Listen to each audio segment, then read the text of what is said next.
Yo, Jack. Yes, So, hi. welcome on board to your very first podcast session. So, tell me, how have you been, man? When you introduce yourself, just let the audience know who you Okay. are. What So, do you do? no problem. What's your background? Oops. Okay. It's okay. So, I'm Jack. I've worked most of my career in the hospitality industry. So, I've worked several places overseas, like Vietnam and France, and from all the different experiences and knowledge, and then decided to come back to Malaysia to set up our own beverage development company. So what we do there mostly it's creating menus, helping product launches for big brands, and also do some consulting on the side for restaurant setups and cafe setups. And on top of that, right now we are trying to develop so-called point of expense software, an expense management system. So that thing actually helps small businesses to put things in place. So Yeah. we sort of organize different expenses and also help them sort out where they spend their money at. So that's what we are doing now. Interesting. Yeah. Jack, no, let's push it closer to you a little bit. Yeah. Not enough. No, it's okay. It's cool. Don't have to directly in front of you, just closer. Okay. Yeah, sometimes the mics, No, but that's amazing, right? Jack, but one thing I want to understand for you so the audience can relate to you better. Yeah, we heard your profile, but what is your real background? No, don't give us the usual job interview style. What's your real background? Like where do you go uni? Like what do you do when you came out? What Okay. happened to you? Throughout your, how old are you this year, by the way? 27. 27. So for the past 5-6 years, what was your journey like? What made you come to where you are today? So I did my bachelor's in hospitality management, and after that did a culinary diploma as well in France. And wow. that's why most of the time I was in Europe, working and training there.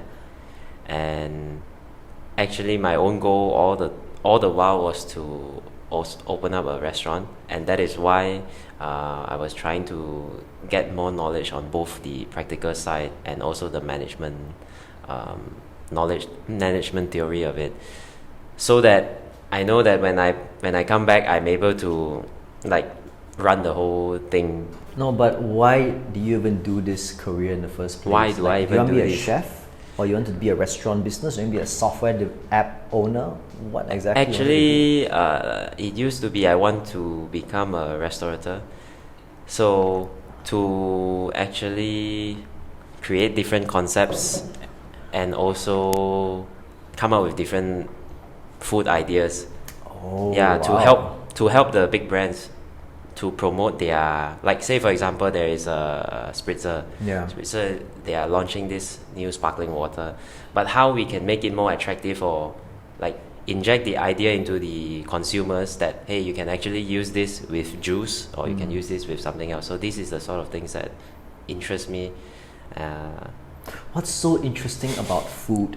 I mean, why should people be concerned about food and beverages? Why not be an accountant, be a banker, be a lawyer? Why this interest? Well, I guess food represents your culture and your history. And if we are talking about food, why am I in food is also because that is actually your everyday medicine, like what you are what you eat, right?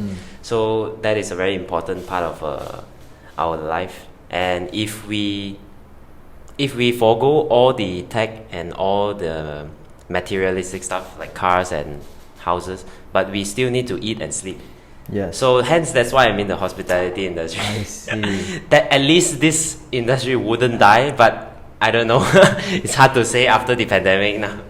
Yeah. When you say this industry, I don't think you mean the food industry, you mean the hospitality industry. The hospitality industry is so sort of essential.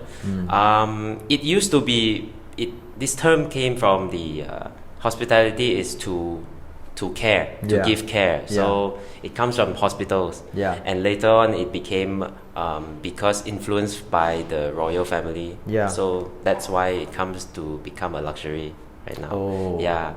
So what's your true passion, if I might say? Is it hospitality, or is it creating unique food items or creating good beverages? What's your real interest? Well, I guess it's to build businesses lah. Oh, To build build business. sustainable F&B businesses that does not how to say, it's not so the kind that is very pretentious, but Yeah. it's something where you can go to spend money every day and you feel comfortable. That sort of things is Interesting. what I want to build. Are you aware of BIG, the supermarket chain? Yes. I mean, those guys are in the food business, and I've seen now they even turn supermarkets into their own internal cafe as well. Correct, In the supermarket. What do you think about that kind of trend? Supermarkets becoming cafes. Actually, it's a What's the trend? Yeah. it's a very good thing that they do that. In fact, on the other hand, Yeah. cafes turn into supermarket also, Oh. because we Wow. as small restaurants, because of this pandemic, we pre-pack our food, we pre-mix our drinks, and like we make our own sausages, we make our own things that is frozen. Yes. And we already have our clients, right? They Yes. love our food. Oh, why not you just buy this frozen version and you can prepare it yourself? So it works both ways.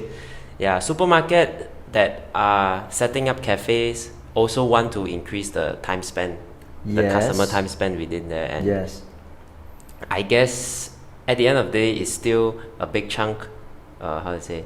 Most of the revenue still come from retail lah, for Yeah. supermarket, because I think it works better if cafe has a retail section and a dine-in section.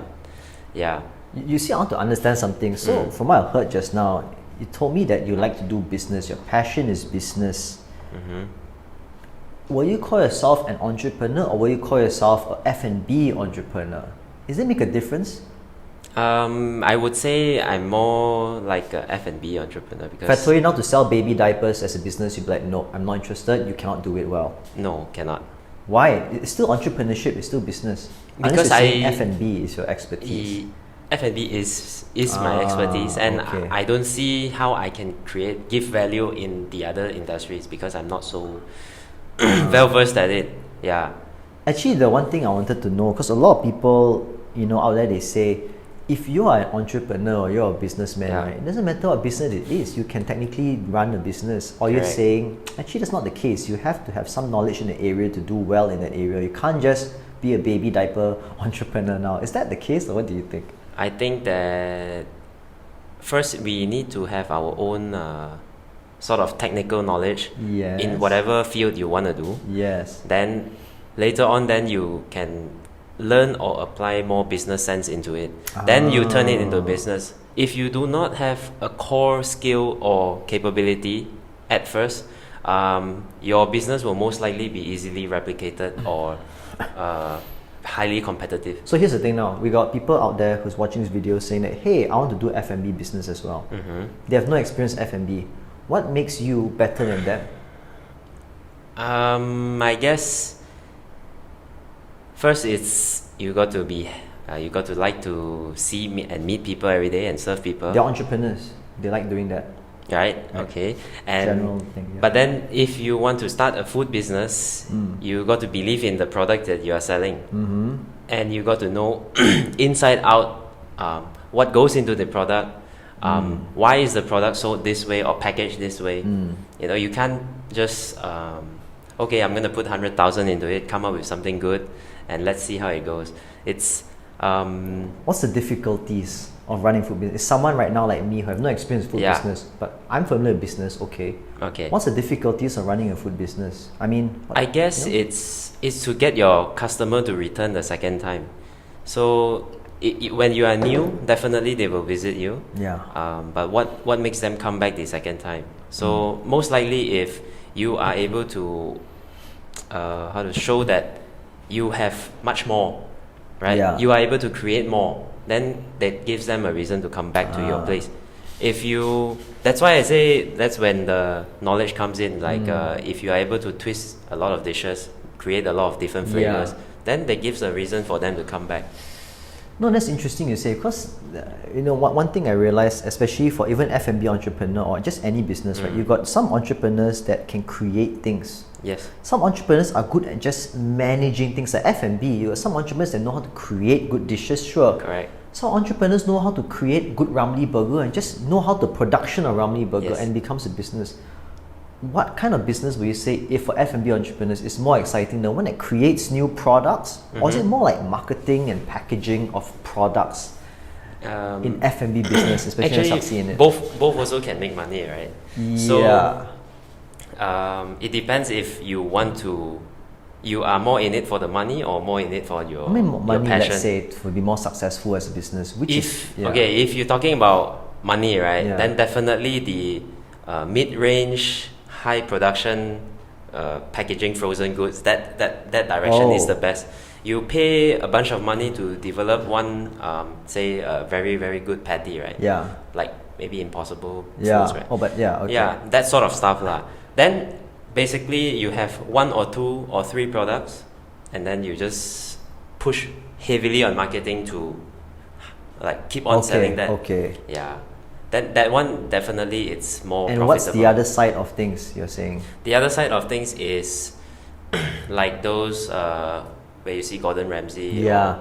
That is the more chefy side, where you are more passionate side on your cooking, and that is your brand instead, right? Yeah. Like for example, if you are buying like Heinz tomato sauce, let's not say Heinz, something more commercial, like Maggi Mee, Maggi Mee. Yeah. You don't know who is behind that, right? Yes, you don't know who it is, but you know it. You know that brand. Yeah. So that is that.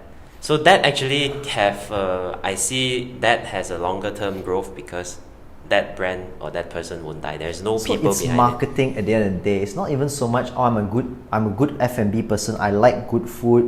You don't even care about that. It's more about marketing and sales and operations and mass producing something, even the F&B line, if you want to make a lot of money. Yes, if you want to make a lot of money. Why can't it be a guy who's really passionate about food, who say, I want to innovate something and create something new? That doesn't make money, right? Because you still have to mass produce something, and then you have to scale it out, right? Right. If you don't scale, interesting. Yeah, you can't do anything. Okay. This is on now food as products. But how about F&B business general? Because I know you run cafes. You don't exactly sell food, but you more so sell, like you have a retail store. It's kind of different. Yes. It's operating F&B outlets. Yeah, correct. Right? So is that more challenging, or what? So what's the difference? And I'm guessing your space is that area, F&B outlet entrepreneurs. Yeah. Is that what you are? Correct. Yeah. It's very difficult, especially the problem is with to do with manpower.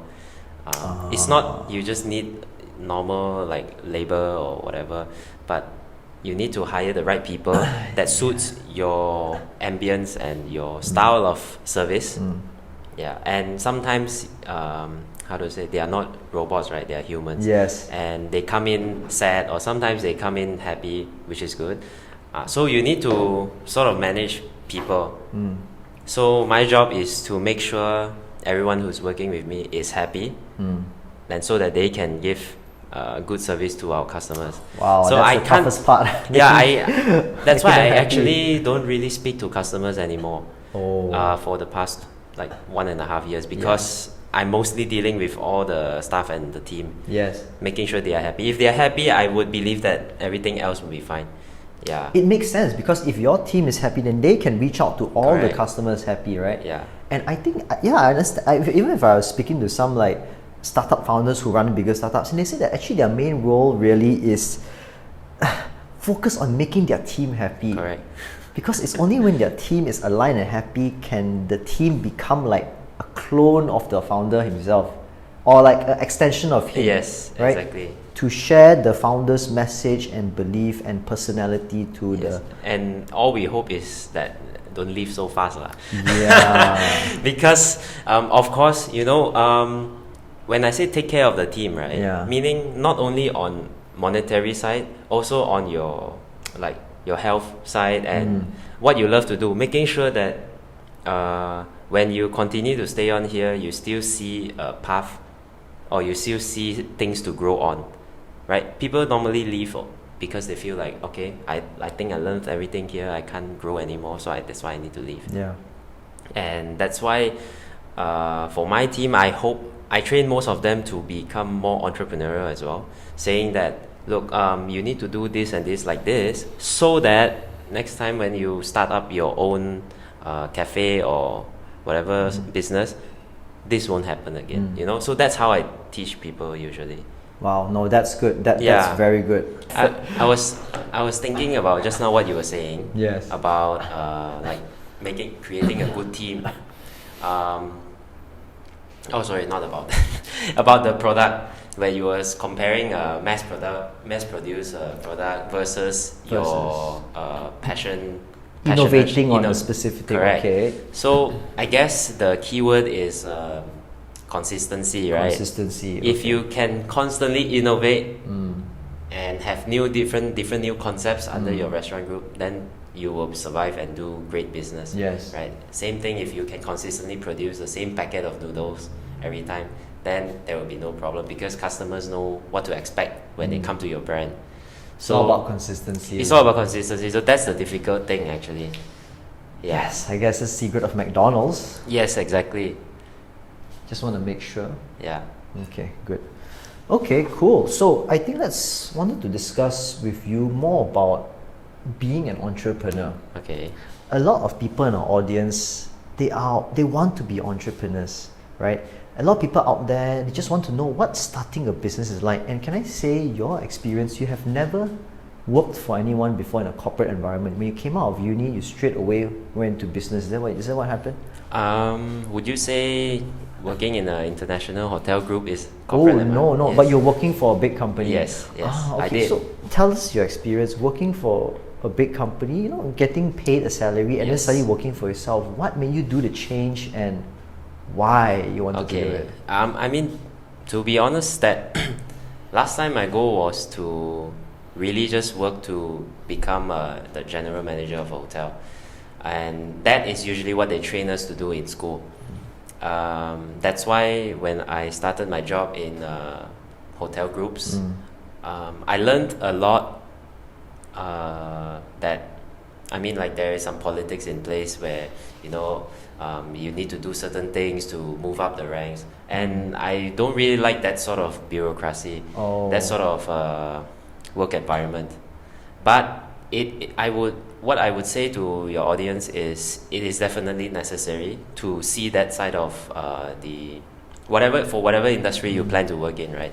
It's necessary to work in corporate first, so that you know how to talk to people, you learn how to deal with different types of people, and at the same time you learn how to create an organized business, because in large companies, so much documentation and so much SOPs. Actually, that's why today you are able to run an efficient business, because you took your SOPs and knowledge from there to apply it into your own business. Without that, you can't really run your business properly. So you learned a lot from these organizations. Yes. So how long were you there for in the big organization? How long were you there for? I would say 2 years plus. 2 years plus. Yeah. After that, walk us through. You started which business? After the large organization, Yeah. I switched into a multi-outlet independent restaurant group. Okay. So there was these family owners who had Okay. like 3 or 4 restaurants. Okay. Semi-fine dining to casual upscale dining Okay. restaurants.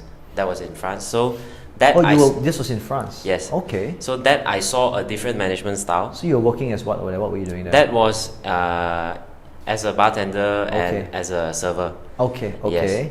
So from there, because in the large companies, you were only delegated one specific task. Yeah. And when you move down, you had to do several responsibilities because there were not enough people, and you get to learn more things. Yeah. Not in specific sense, but the concept of many different things. Yes. Yes, and that gave me the confidence that, okay, now I feel like if I run my own business, I think I can do it. Because I seen it with my own eyes. Like, if you said you work in a hotel and then you plan to open your own hotel, like, it's so far fetched. Yes. Yeah. Yes. So you. I mean, you can, but it's just that you won't know everything. You won't know a lot of things, basically. Yes. And if I don't know everything, I'm not confident to do it. So after the big organization, you went to a family-run business, smaller Yes. one. That was for how long? Then that was for another year. And then what did you do after that? You After came back? that, then I came back. Then I did some consulting Okay. on the side because I worked with a local consulting firm Okay. for hospitality. Okay. So we were setting up cafes, setting up restaurants here and interesting. there. Okay.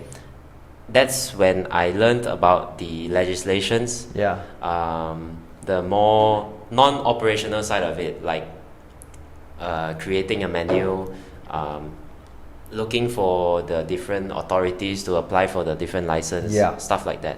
Yeah. Okay. Because this is necessary to set up a restaurant here. Okay. Yeah. So you probably saw you were doing cafe consulting. You were helping Yes. people set up cafes. And Yes. cafes was a big thing, you know. During that time, yeah. Even now, people are setting up cafes, but it started big. I remember Correct. like 4 or 5 years ago, I think. Okay, then so walk us through the journey. Then after that, you then started your own business. Yes, correct. Which is what is it again today? The current business. It is a beverage, beverage development business. Okay, you have a few businesses, I believe so.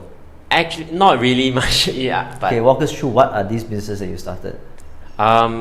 actually, it's events, beverage catering side of it, Okay. and then we have operation side of it, which is half of it is a cafe, half of it is a cocktail bar. Okay. And then right now we are trying to create this expense management And software. go into expense management system. And Yes. tell us, with your taking expense management system aside, your current your previous business that you started. I mean, what are the names and what is their why do you even do them, right? Well, everything is known as dissolved solids. That's Yeah. our company Dissolved name. solids. Yeah, and everything we do there, it's more like we are still trying to find what we are very, very good at, and when people talk about us, it's that. Right now, because we are still doing different services, like I said, beverage development, Which is what exactly? which is if you are Nestle, Yeah. you have this, let's say, the coffee capsules. Yes. You come to us and you ask us, we are doing a product launch roadshow next 2 weeks. Yes. Come up with something.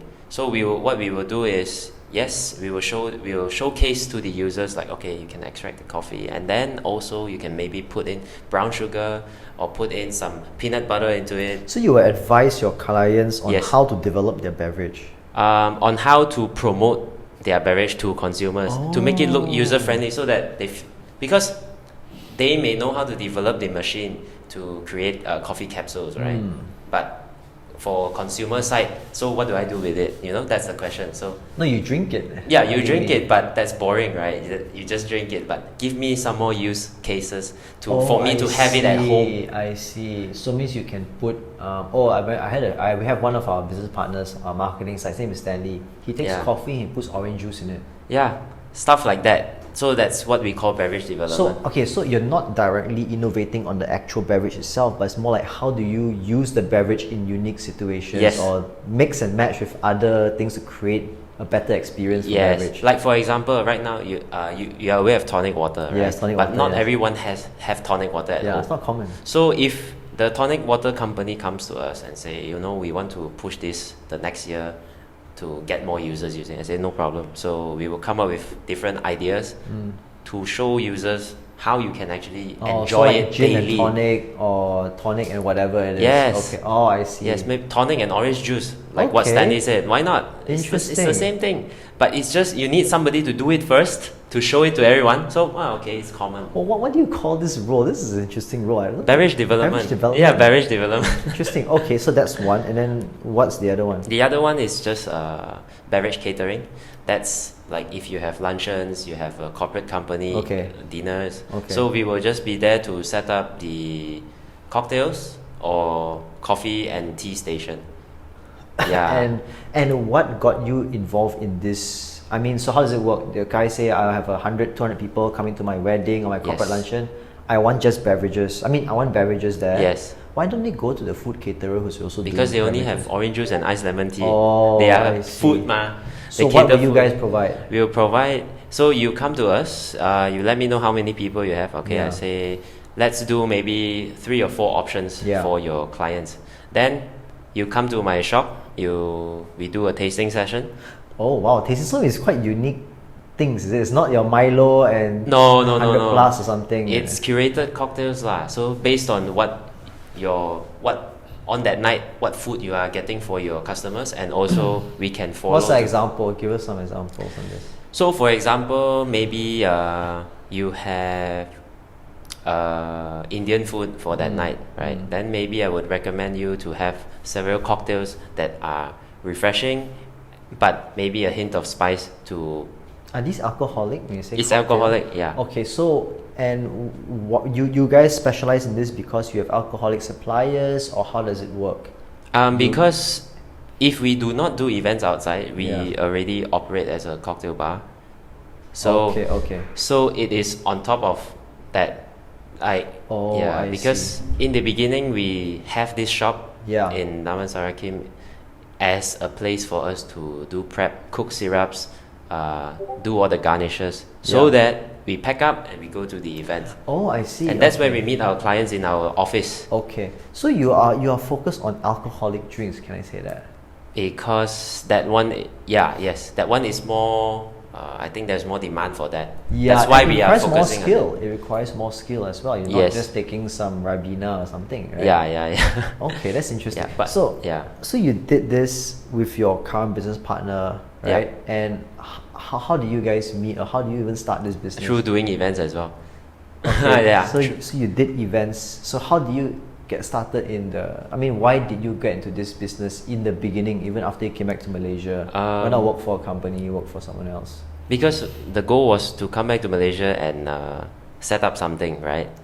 Set up a shop to serve cocktails or create a restaurant, as I mentioned. But just why now. did you want to do this? Most people will say, you know what, just go and work for someone, stable life. Why you want to go and take all this risk and all this headache, right?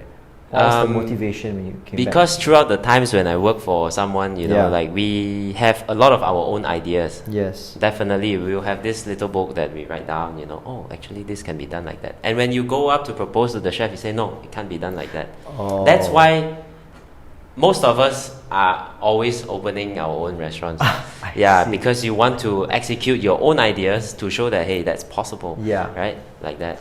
Yeah. You know, a lot of people, and I myself included, I must say that starting a F&B business is actually very exciting. Especially, I can see why for cafes or even Yeah. restaurants. Maybe not so much like, oh, I want to sell burger patties. That's not as exciting. But starting an F&B operator is very exciting business, right? And as Yes. you know, cafes was very popular. Actually, what's the secret, or what's your advice to people who want to get into this F&B? Either it's a restaurant, it's a cafe owner, right? Where they can invite their friends over, they feel like a very Yes. nice place. What's your advice? Is it easy, is it difficult? What's the challenges? I would say if you are not ready to like do the dishes every day, then that's not really a right business for you. Oh, Yeah, because when you say start the business, what you mean is to be profitable as well, right? Yes, of course. Yeah, so you got to know your product really well. What happens if you set up a restaurant, right? You spend like 300K on renovation, then you hire this chef. Suddenly he leaves or he got sick. What happens? Like, can you go in to fill up that empty day where he's not here? yes. You got to be ready for that. That is Okay. the difficult part. Okay. Yeah. So you know F&B, especially in the F&B operator outlet, there is many sections. There's the cafes, there's the low-end restaurants, Yeah. high-end restaurants. I'm sure there are other segments. Yeah. Which segment would you say is the easiest for new entrepreneurs to get into? The fast moving one, like the Ramly Burger one. But those are just like a very small The kiosk stand. Kiosk. Okay, so they can start with that. Yes, definitely. You would always start with a kiosk, or you start by doing pop-ups. Say for example, you have this friend who works in another restaurant. You say, hey, why not one weekend, on a slow weekend, I come by, let me practice running my menu. That's what we do at our Hey, that's interesting. our store as well.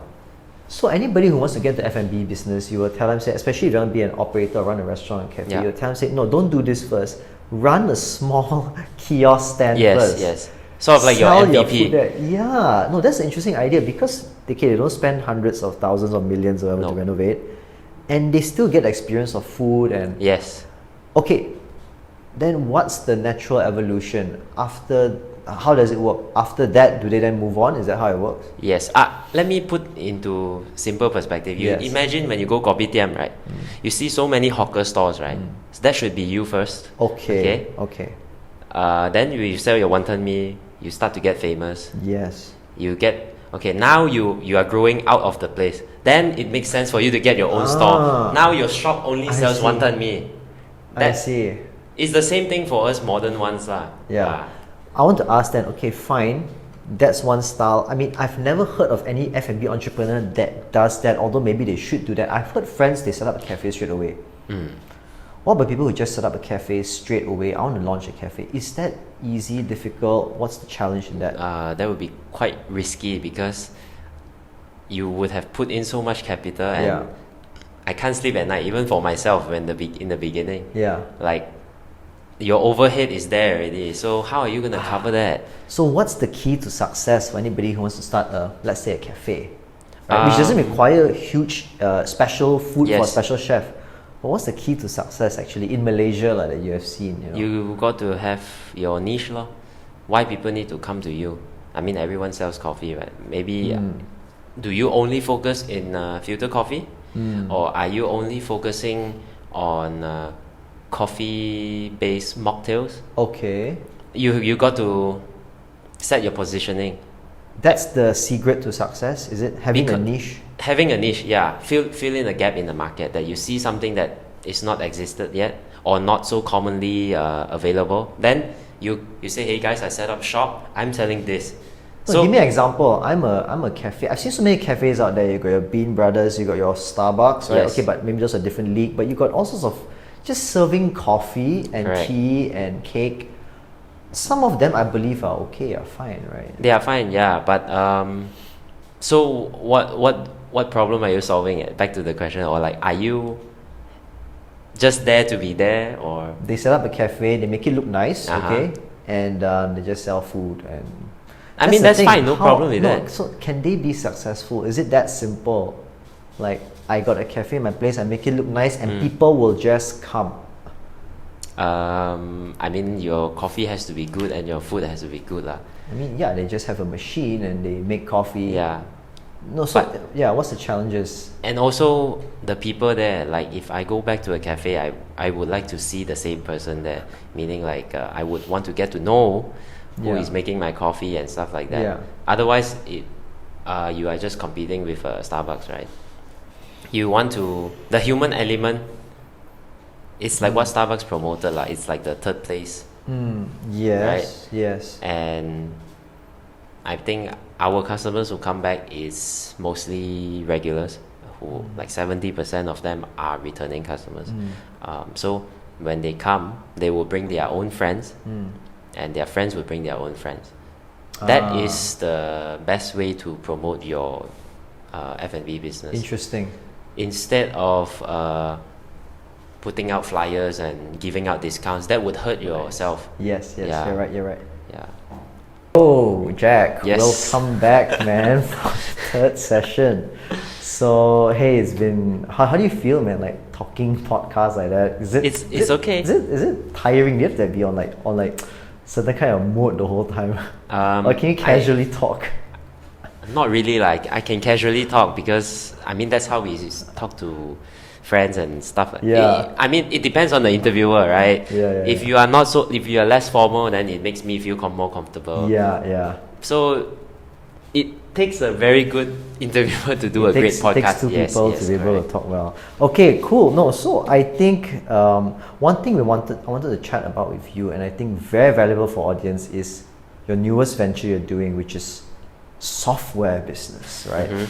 And maybe tell us, because for the audience hearing this, you are working with us. We are working together. We are partnered in this software analytics venture. And when I first heard the idea, I was like, wow, this is good, because firstly, digitization of F&B business, right? Yes. Analytics, using software to provide a better experience for F&B owners to provide a better experience to their customers, Correct. right? I mean, I can't say that I immediately saw the thing, but I like the idea and like the direction, right? And of course, we got quite crazy, quite imaginative, like, oh, we can do this analytics here, we can do sales tracking, expenses tracking, we can do prediction, we can even get restaurants to somehow like convert more customers. I think a lot of businesses, they like products where it not just help them save costs, but make more revenue. That's one thing I realized even in the software business. Saving costs is one side, but generating more sales is always more exciting. So tell us, how did you come up with this idea? Why did you come up with this idea? And what's your vision for this idea? So how we came up with this idea is mostly based on my experience. Also, that back to what we talked before, because I worked in corporate before, and because over there they have many systems in place, and they have specific people to do specific tasks. And when we start to set up our own business, then that is where you see the difference. Everything you have to do it by yourself because you don't have the necessary resources to hire these people. And that is when you need to seek help from software. You need to automate certain tasks. You need to you need to serve your customers while still having to do the paperwork. And that's when it takes a lot of time and it becomes tedious. So that's why it gave us the idea that, you know what, maybe since F&B businesses, they have a point of sale system, right? That is to track their sales. And actually last time F&B businesses track their sales by just paper, right? They don't even bother if they... All businesses were just tracking paper last time. And they just put in money in the register, that's it. Right, like how in the Mamak store. And now you see more and more new cafes opening up, and each one, they will have an iPad. The POS system. Yeah, the POS system. So that's why we say, what about on the expenses side of it, right? You have you organize and sort everything in your sales part. How about your expenses? The common practice is, we collect a bunch of invoices, send them to the accountant by the end of the week, and the accountant would probably give us a report at the end of next month. If we are lucky, right? And with that report, we still don't know what's going on, because it's just telling me how much I spent together with the maintenance and stuff like that. I don't know I bought how many milk, I don't know I bought how much beef. So that's why we want to do the same for the expenses as what point of sale systems are doing now for the sales. And so what is it like, what do you think are the challenges marketing a software business as compared to marketing a traditional business? I think marketing a software business is more on the angle of problem solving, right? When you market a cafe, it's mostly about aesthetics or your brand, the image. When you consume or when you purchase or when you spend money in a cafe, you want people to know that it's more materialistic, right? It's more to feelings. When you talk about software, it's more practical, it's more problem-based solution. So when I go up to a fellow restaurant owner, basically we have to highlight that, hey, are you seeing the same problems that I'm facing? And I am using something like this to overcome my issues. What do you think? Maybe you can try it out as well. So marketing a software, I guess it should be problem-based, strategy. So it needs to solve a direct problem, right? Now, Malaysia, unfortunately, we are quite backward in terms of software. We are effectively, I can say, 5 to 10 years behind the scenes as compared to Western countries, right? So you can see systems that they used 10 years ago. Right now, we're not even using systems yet.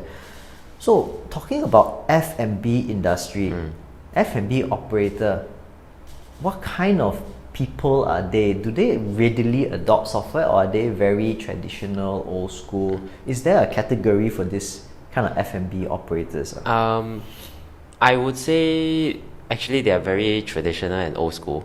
That's Okay. actually, especially for those entrepreneurs who are like those chefs who stick to they have this attitude of, I need to preserve this, I need to preserve the history of this, and that is in their cooking, but it translates into their business management practice as well. I see. So it's like, it's okay if it's not broken, like why fix it? Like, why change? Okay. Same like if you cook this recipe for 100 years and there is no problem, they will still do this. So the mindset is there. Yes, this is the mindset thing. I see. Yeah. But for those entrepreneurs where you say that I'm not a chef, but I want to start F&B and open a new cafe. Yes, these are the people that would willingly adapt, because they know that they need all the help they can get, right, to help them manage the business. So they see more value in that.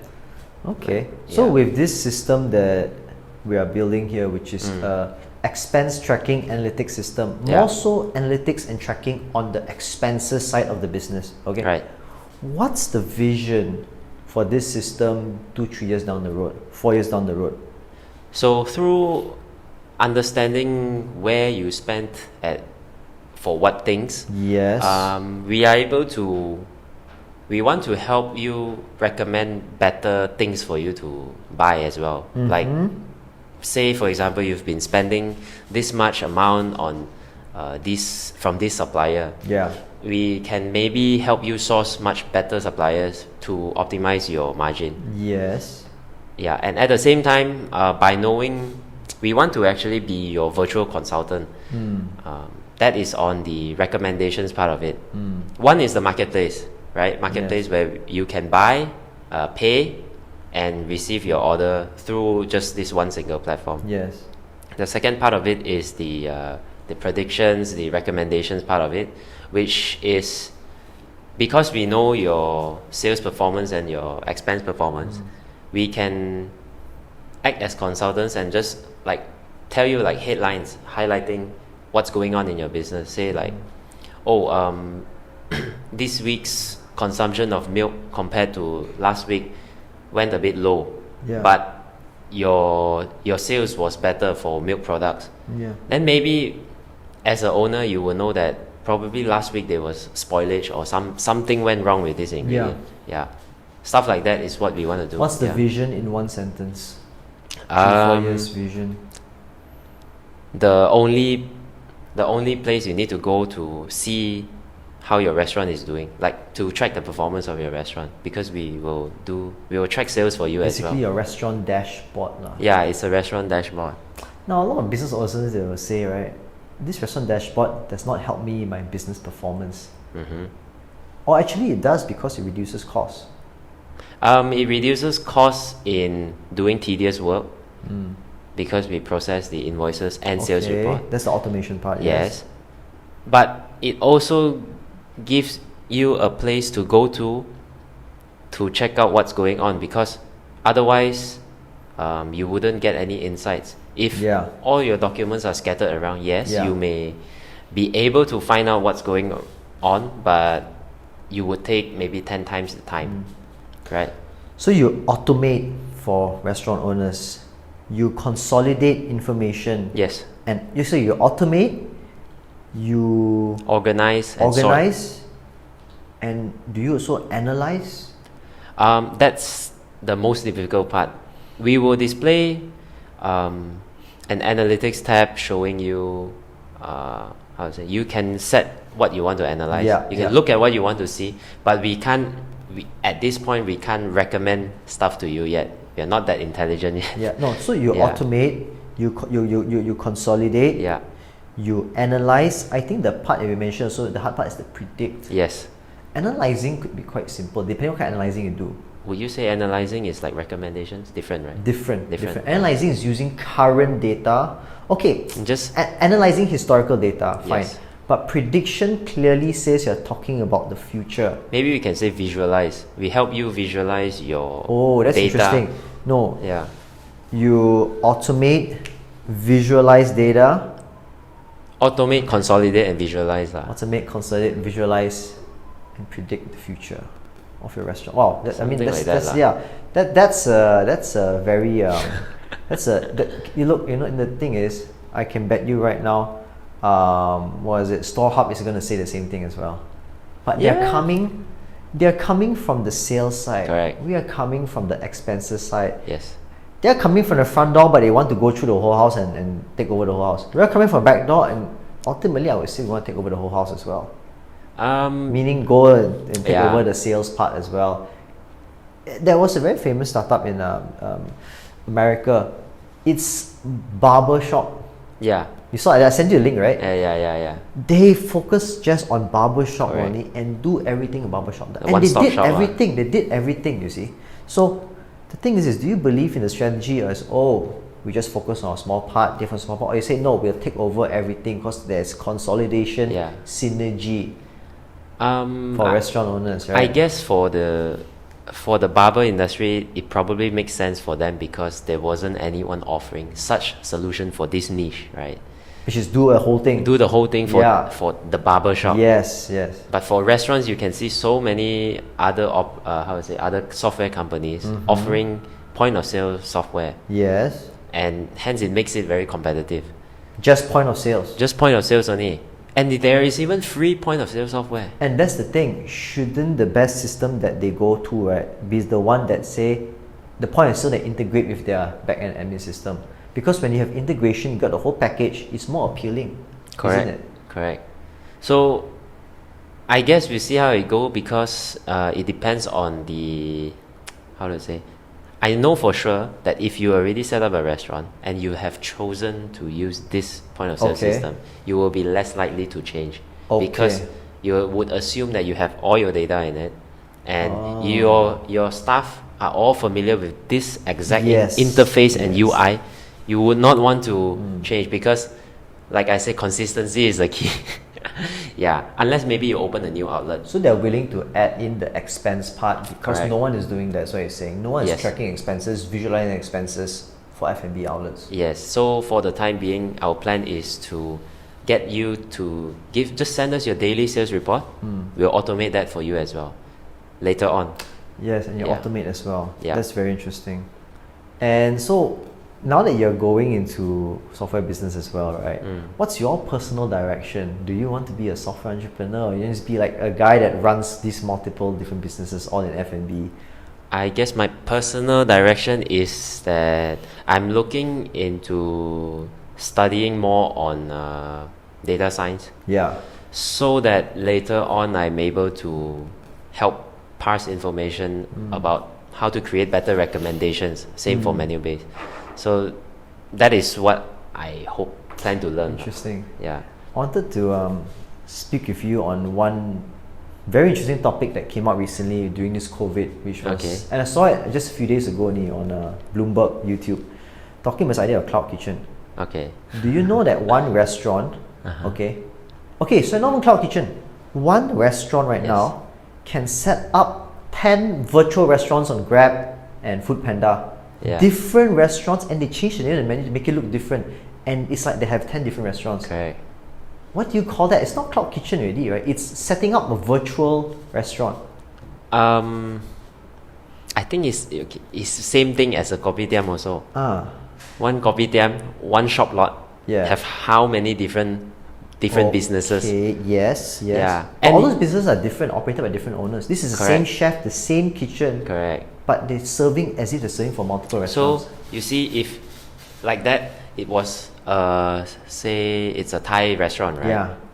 In a Thai restaurant, he's just splitting the different categories of the menu. Yes. One shop they call it Thai snacks. Yeah. It's just his appetizers. Another Okay. one is just pad Thai, right? Yeah. Only pad Thai with different variations, like 5 or 6 items only. It's because why they are doing this is because people, they are not super famous. Yeah. They are like Ah Chong Thai restaurant. Yes. So nobody is gonna go to Grab and search for Ah Chong, right? Yes. they will search pad thai. So when they see it needs to come up immediately in the name. Do you see this as changing? Because before COVID, I don't think people did a lot of this. Yeah. But during COVID, do you see this changing restaurants in the future forever? Like virtual restaurants, are they going to be a big thing, or we say after COVID, no, everything's going back to normal? I get most of my sales from the restaurant, walk in, no more do deliveries. Nah, I think it will continue because we are used to it already, and we see the value of convenience in it.